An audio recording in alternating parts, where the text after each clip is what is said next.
ওজর ছাড়া মহিলারা বসে নামাজ পড়তে পারে কিনা, গুরুত্বপূর্ণ প্রশ্ন।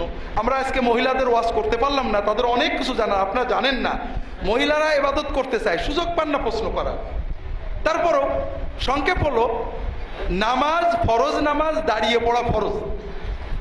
ওজর ছাড়া কোনো মহিলা যদি ফরজ নামাজ বসে পড়ে, নামাজ হবে না, নামাজ আদায়ই হবে না।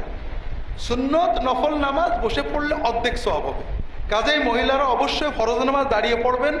আর এই উপলক্ষে আরেকটা জরুরি কথা বলি, যদিও প্রশ্ন করেননি, ফরজ নামাজ এবং নফল নামাজ, সুন্নত নামাজ, সকল নামাজে মহিলাদের খুব লক্ষ্য করুন, কপালের চুল থেকে এই থুতনি পর্যন্ত, দুই কানের মধ্যবর্তী এই জায়গাটুকু, কবজি পর্যন্ত হাত, এই জায়গাটুকু বাদে কোনো শরীরের অংশ, এখানে কনুই, কানের জুলফি, চুল, এই কান, কানের পিছনে ঝুলানো চুল, হাতে, কোথাও যদি নামাজ যদি অন্ধকার করে একাও পড়েন, যদি এই সব অঙ্গ, এইটুকু আর এইটুকু বাদে বেরিয়ে যায়, তাহলে নামাজ ভেঙে যাবে।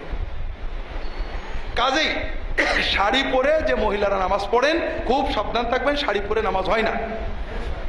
শাড়ি পরে যত ভালো করে দেখেন, রুকু সেজদা করতে গেলে খুলে দেয়। শাড়ি একেবারেই অনিসলামিক পোশাক। মহিলারা সবসময় সালোয়ার কামিজ, বড় সালোয়ার ওড়না পড়বেন, অথবা বড় ম্যাক্সি, নিচে পায়জামা বা সায়া, উপরে ওড়না পড়বেন সবসময়। এটা সুন্নত এবং ফরজ পোশাক। আর নামাজে অবশ্যই এগুলো পরে নামাজ পড়বেন। উপরে সাহাবী মহিলারা নামাজের সময় আবার কেউ কেউ জিলবাব বা বোরকা পরে নিতেন, নামাজটা যেন সহি সুন্দর হয়। যারা শাড়ি পরেই পড়বেন, অবশ্যই শাড়ির উপরে বড় চাদর, বড় হাতাওয়ালা ব্লাউজ পরবেন, নইলে নামাজ হয় না, কনুই টনি সব বেরিয়ে যায় ভাইরা। এই জন্য, আর এই পর্দা কিন্তু শুধু নামাজে না, আল্লাহর সামনে, আল্লাহ সব জানেন, তারপরে এই পর্দা। তাহলে বাইরের বেগানা পুরুষদের সামনে কেমন পর্দা করতে হবে, এটা আপনারা বুঝতে পারছেন।